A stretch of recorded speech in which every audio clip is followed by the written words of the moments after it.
Emmanuel Macron जो हैं उन्होंने प्राइम मिनिस्टर मोदी को as a guest of honour जो है वो नेशनल डे की परेड के ऊपर बुलाया है। आप ये इमेजिन करें, एक साउथ एशियन मुल्क का प्राइम मिनिस्टर जो है, जो कि कॉलोनी रहा है ग्रेट ब्रिटेन की, वो जा रहा है as a national day guest के तौर पे। यूरोप से किसी को नहीं लिया, अमेरिका से नहीं बुलाया, ऑस्ट्रेलिया से नहीं बुलाया। इसका मतलब ये है कि बेसिकली ये बिज़नेस और जो मिलिट्री रिलेशंस हैं दोनों मुल्कों के, वो एक पीक पे चल रहे हैं दोनों मुल्कों के। मईशत बर्बाद हो चुकी, IMF का हमारे पाकिस्तान से एतमाद उठ चुका है। मईशत की बहाली के लिए ये मुआहदा हमारी ज़रूरत है इस वक्त। सुनने में आ रहा है कि फ्रांस के सदर भी सितंबर में इंडिया में आ रहे हैं। हमने अपनी क्रेडिबिलिटी को लूज किया दुनिया भर में। अगर हम कश्मीर की अब जाकर दुनिया में बात करते हैं तो लोग हमें सीरियसली नहीं लेते, फ्रैंकली स्पीकिंग। और श्रीनगर शहर को स्मार्ट सिटी के अंदर तब्दील करने की कोशिशें हो गई हैं। प्राइम मिनिस्टर मोदी को बुलाना और ये प्रोटोकॉल देना, रिस्पेक्ट देना, दैट टेल्स द स्टोरी कि भाई गेम आगे निकल गई है। अब चीन गए हुए हैं और जो उन्होंने पूरी कौम को शर्मिंदा किया है, लेकिन जो ज्यादा इंपॉर्टेंट चीज है वो है बॉडी लैंग्वेज। आंखें झुकी हुई, कंधे गिरे हुए, एक हारे हुए शख्स की ये बॉडी लैंग्वेज थी। इससे मुझे दुख पहुंचा है। बायलैटरल ट्रेड जो है तकरीबन 2022 में $16 बिलियन है। 2022 में $16 बिलियन पे पहुंच गई है। नमस्ते दोस्तों, जय हिंद। हिंदुस्तान स्पेशल में आपका स्वागत है दोस्तों।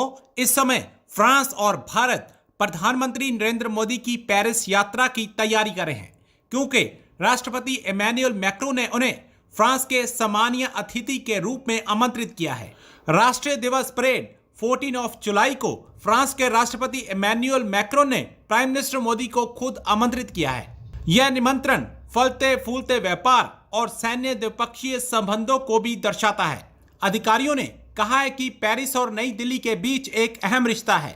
भारत पहले ही फ्रांस से 36 राफेल लड़ाकू विमान खरीद चुका है। 2022 में फ्रांस और भारत के बीच कुल व्यापार $15.8 बिलियन तक पहुंच गया, जो पिछले वर्ष की तुलना में 6% तक अधिक है। भारत में फ्रांस के शीर्ष निर्यात में विमान, दूरसंचार उपकरण और टर्बोजेट शामिल हैं। अब पाकिस्तान मीडिया भारत के प्रधानमंत्री श्री नरेंद्र मोदी की फ्रांस यात्रा को लेकर जला भुना बैठा है।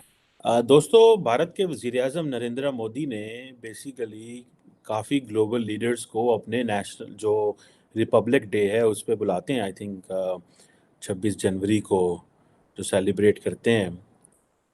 तो अभी फ्रांस के सदर इमैनुअल मैक्रोन जो हैं उन्होंने प्राइम मिनिस्टर मोदी को इस साल बैस्टाइल डे पे बुलाया है, जो कि नॉर्मली फ्रांस का नेशनल डे जो होता है, जो हर साल 14 जुलाई को मनाया जाता है। मुझे एक दफ़ा इत्तेफाक हुआ, I was in Paris on 14 July I think 2019 में, तो मैंने वो देखा जो इनका नेशनल डे है। ये जितना भी शांज़ेलीज़े का एरिया है या जहाँ पे आईफिल टावर है, ये सारे एरिया को वो खाली करा लेते हैं और बड़ा ज़बरदस्त किस्म की मिलिट्री परेड और बहुत कुछ होता है वहाँ पे। एक प्रॉपर ज़ाहिर बात है इसकी हिस्ट्री है, लेकिन मैं इसको ज़ाहिर बात है इंडिया फ्रांस ताल्लुकात के हवाले से देख रहा हूँ। और क्यों प्राइम मिनिस्टर मोदी को बुलाया गया है, एक तो मैं समझता हूँ इस बात को कि भारत के वज़ीर-ए-आज़म ने एक जिसे कहते हैं ना ट्रेंड डालना है, ट्रेंड भी डाला है। मॉडर्न ये जो इरा चल रहा है अभी पिछले 10 सालों में कि बहुत सारे ग्लोबल लीडर्स को रिपब्लिक डे पे बुलाओ, उनको प्रोटोकॉल दो, रिस्पेक्ट दो। अभी इन्होंने प्रेसिडेंट सीसी को बुलाया हुआ था इजिप्ट के। सो अभी प्राइम मिनिस्टर मोदी को as a guest of honour जो है वो नेशनल डे की परेड के ऊपर बुलाया है। आप ये इमेजिन करें, एक साउथ एशियन मुल्क का प्राइम मिनिस्टर जो है, जो कि कॉलोनी रहा है ग्रेट ब्रिटेन की, वो जा रहा है as a national day guest के तौर पे। यूरोप से किसी को नहीं लिया, अमेरिका से नहीं बुलाया, ऑस्ट्रेलिया से नहीं बुलाया। इसका मतलब ये है कि बेसिकली ये बिज़नेस और जो मिलिट्री रिलेशंस हैं दोनों मुल्कों के, वो एक पीक पे चल रहे हैं दोनों मुल्कों के। और इसको दो ही एंगल से देखा जा सकता है कि जी बिज़नेस बहुत तेज़ी से दोनों मुल्कों का जा रहा आगे माजरत चाहता हूँ, और मिलिट्री बायलैटरल ताल्लुकात जो हैं वो जो है वो बड़ा इम्पॉर्टेंट है। इंडिया आपको पता है दुनिया का मोस्ट पॉपुलेटेड कंट्री है, देन फिर G20 की मेंबरशिप भी है। अभी खैर चलें SCO की भी है, लेकिन वो ऑब्वियसली फ्रेंच को अच्छी नहीं लगी।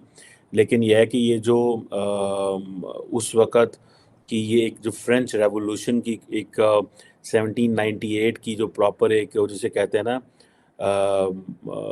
اس کی ایک ریئر یہ کہتا ہے یہ پریولیج ہے، ٹھیک ہے، کہ انڈیا جو کہ فرانس کا بہت کلوزسٹ لا ہے. کیا پاکستان اس وقت یورپ میں ایسا کوئی الائر رکھتا ہے؟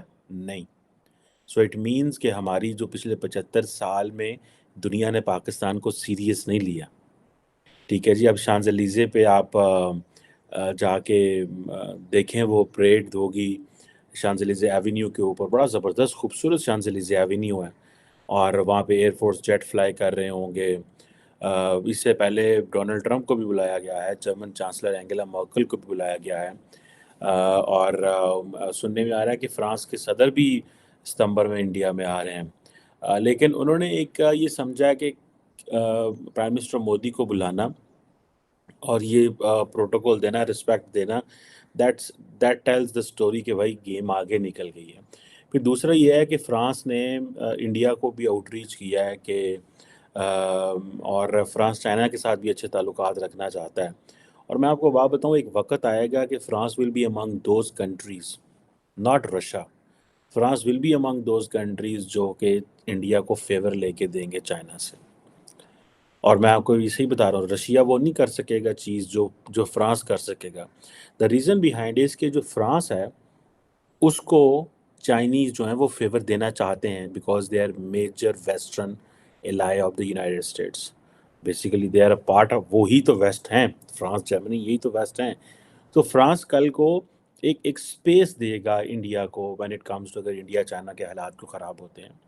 اور یہ آپ دیکھیے گا کہ جسے کہتے ہیں نا کہ، اور فرانس اٹ سیلف آپ کو پتہ ہے انڈو پیسفک میں بڑا انٹرسٹڈ ہے. ٹھیک ہے جی. اور ابھی آپ کو پتہ ہے کہ جو فرانس کی جو سیل ہے انڈیا کو، وہ تقریباً 2022 میں، ٹھیک ہے جی، وہ $16 بلین ہے. 2022 میں $16 بلین پہ پہنچ گئی ہے. سو اب آپ اسے امیجن کر سکتے ہیں. اور ٹو وے جو جسے وہ کہتے ہیں نا جو گڈس ٹریڈ ہے، وہ بھی کافی بڑی تعداد میں ہے. لیکن سوری، جو بائی لیٹرل ٹریڈ میں کہنا چاہتا ہوں، ناٹ دوسری ٹریڈ، بائی لیٹرل ٹریڈ جو ہے ٹو وے جسے گڈس ٹریڈ کہتے ہیں، وہ $16 بلین پہ چلی گئی ہے، جس میں جو فرینچ ایئر کرافٹ ہیں وہ اس نے بیسیکلی اس کو زیادہ اہمیت دی ہے. First army in chief of any of the friendly countries of China who is visiting China now after the pandemic. آگے بھی سناتا ہوں آپ کو کہ کس کے ساتھ یہ ملتا جلتا ہے. بات صرف انگریزی کی نہیں ہے، لیکن جو زیادہ امپورٹنٹ چیز ہے وہ ہے باڈی لینگویج. آنکھیں جھکی ہوئی، کندھے گرے ہوئے، ایک ہارے ہوئے شخص کی یہ باڈی لینگویج تھی. اس سے مجھے دکھ پہنچا ہے. دوسرا دکھ جو مجھے پہنچا ہے کہ انگریزی ہماری مادری زبان نہیں ہے. اگر آپ کو اس پہ عبور حاصل نہیں ہے، کوئی شرمندگی کی بات نہیں ہے.